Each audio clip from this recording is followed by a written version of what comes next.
On aerobic advance Jeevamrut plant. दोस्तों, यह बात ध्यान से सुनो।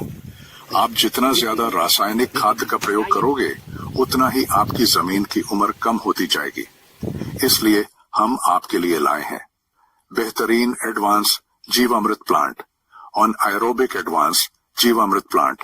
इससे आपको रासायनिक खाद का पैसा बच जाएगा और कम पैसों में आप ज्यादा खाद पैदा कर सकते हो, जो आपकी जमीन को पोषक तत्वों से भरपूर कर देगी और ज्यादा उत्पादन पैदा करके आपको मालामाल कर सकती है। दोस्तों, यह जीवामृत बनाने का नॉर्मल तरीका है जो कोई भी किसान आसानी से कर सकता है। रासायनिक खाद से 100 गुना अच्छा है, लेकिन हम इस वीडियो में आपको एडवांस तकनीक का यूज करके आपको लिक्विड फॉर्म में खाद बना के बताएंगे। ये ट्यूब को बोला जाता है अनएरोबिक ट्यूब, इसलिए इस प्लांट को हम बोलेंगे अनएरोबिक एडवांस जीवामृत प्लांट। दोस्तों, ये ट्यूब जब खाली होती है तो कुछ इस तरह से दिखाई देती है, लेकिन तैयार होने पर एक कुछ इस प्रकार की दिखेगी। दुनिया में भारत देश की बात करें तो भारत देश में काफी आधुनिक तरीके से ऑर्गेनिक खाद बनाई जाती है। गुजरात राज्य के बोटाद जिले में एक तालुका है जिसमें प्रख्यात और प्रगतिशील रामपुर गांव, जहां ऐसा ही एक आधुनिक प्लांट है। चलिए तो हम मिलते हैं ऐसे किसी से जिसने ये प्लांट लगाया हो और उससे पूछते हैं कि इस प्लांट के फायदे क्या है और कैसे बनाया जाता है।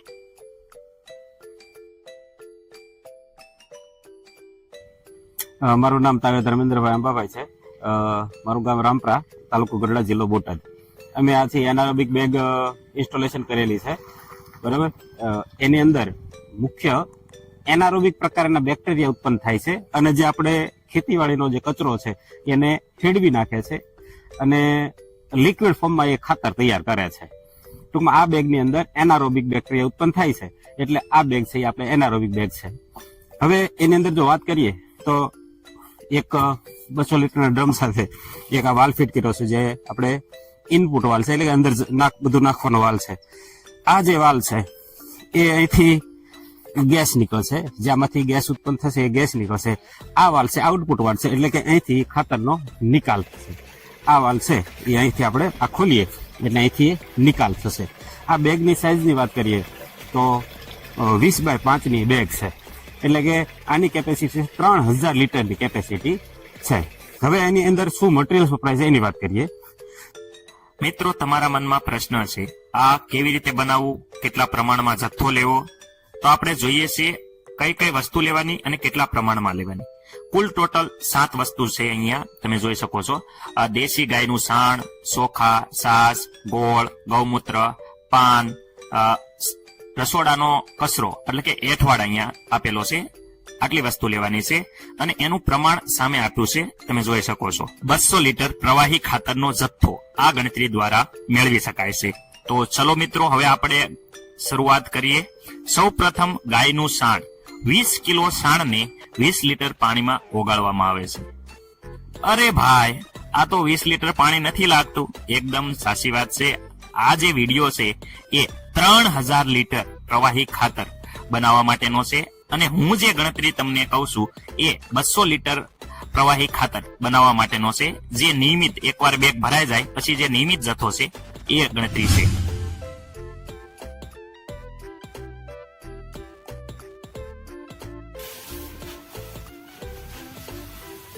ત્યાર પછી ચોખા 3 કિલોને 30 લીટર પાણીમાં સંપૂર્ણ બાફી દેવાના છે।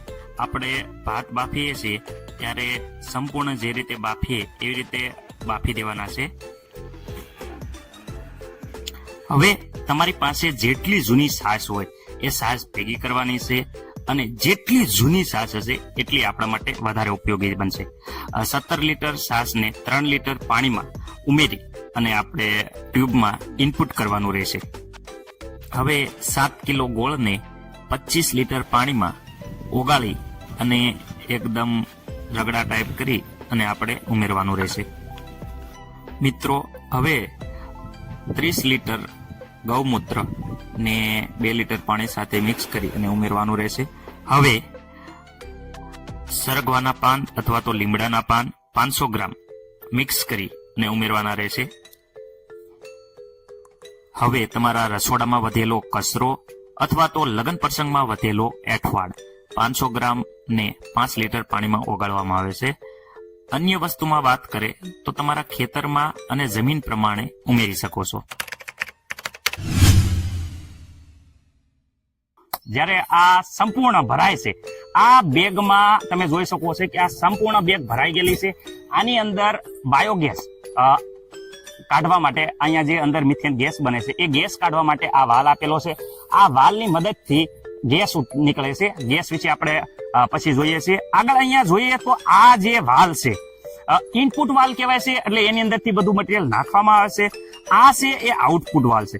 આઉટપુટ વાલમાં 45 દિવસ પછી જ આ જીવામૃતનો ઉપયોગ કરી શકો, કારણ કે 45 દિવસ પછી આ જે ઘન હોય, ઘન સ્વરૂપમાં હોય, પોદળો હોય કે ગોળ હોય, અંદર જે વસ્તુ આપણે નાખેલી હોય, ચોખા હોય, એ બધી જ તે લિક્વિડ ફોર્મમાં થઈ જાય છે. અને લિક્વિડ ફોર્મમાં અહીંયા તમે જોઈ શકો છો કે આ જે બનીને તૈયાર આવે છે, આ વિદ્યાર્થી મિત્રો સંપૂર્ણ જીવામૃત તૈયાર થઈ ગયેલું છે. અને થોડોક સમય જો બાકી હશે તો એમાંથી સ્મેલ આવશે, પરંતુ સંપૂર્ણ જ્યારે તૈયાર થઈ ગયું છે તો એમાં સ્મેલ આવતી બંધ થઈ જાય છે. હવે આ જે ખેડૂત છે, જે એમને બહુ મસ્ત મજાનું મગજ વાપર્યું છે કે આ જીવામૃતને પોંપની મદદથી અહીંયા રાખવામાં આવે છે. પોંપ પછી શું કરવામાં આવશે કે પોંપની સાપ તમે જોઈ શકો છો, પોંપ અહીંયા ચાલુ થઈ ગયો છે. પોંપ જેવો ચાલુ થઈ જશે તો તરત જ તે અહીંયા જોઈ શકો છો કે અહીંયા જીવામૃત આવવાનું શરૂ થઈ જાય છે. આ ડાયરેક્ટ તમે ધોરિયામાં જ્યાં પાણી ચાલુ હોય ત્યાં તમે આવા પોંપ દ્વારા, આ નળી બહુ લાંબી છે, તમે જોઈ શકો છો કે નળીની મદદથી ગમે ત્યાં તમારે જ્યાં પણ અહીંયા જ્યાં પાણી ચાલુ હોય ત્યાં તમે અહીંયા ધોરિયામાં મૂકી દો, એટલે આવી રીતે ડાયરેક્ટ જીવામૃત તમે પાણીની સાથે જઈ શકે. સાવ લિક્વિડ ફોર્મમાં છે, જોઈ શકો છો સંપૂર્ણ લિક્વિડ થઈ ગયેલું છે. તમે સ્ટાર્ટિંગમાં જોતા હતા કે થોડા ઘન સ્વરૂપે હતું, પણ જ્યારે તૈયાર થઈ જાય છે ત્યારે હાવ એટલે હાવ જોઈએ લિક્વિડ સ્વરૂપે જીવામૃત તૈયાર થઈ જાય છે. અને ખાસ કરીને આવા બેરલ ભરીને પણ તમે દૂર સુધી, આ ખેતર 2 ખેતર હોય કોઈને, તો આવા બેરલ ભરીને તમે બીજે લઈ શકો. તમારા મનમાં કેટલા બધા પ્રશ્નો થતા હશે કે આ ખાતર કેટલી જમીનમાં કેટલા પ્રમાણમાં આપો, તો 1 એકરમાં તમે 200 લીટર જેટલું પ્રવાહી ખાતર આપી શકો. 1 એકરમાં 200 લીટર જેટલું પ્રવાહી ખાતર આપી શકો. બીજા બધા પણ કેટલા બધા તમારે હજી પણ પ્રશ્નો હશે તો ખાસ કરીને પાછળ અમારું એડ્રેસ અને ફોન નંબર આપ્યા છે, એમાં અમારો કોન્ટેક્ટ કરો. અને જો તમને એમ થાય કે આ પ્લાન્ટ તમારે જોવો છે, સમજવો છે, તો તમે જરૂર અમારા ખેતરની મુલાકાત લો, જેથી કરીને અમે તમને માહિતી આપી શકીએ. ખાસ કરીને પાછળ તમારા જે મૂંઝવતા પ્રશ્નો છે એ અમે આપેલા છે. મળીએ ત્યાં સુધી. જય હિન્દ, જય ભારત.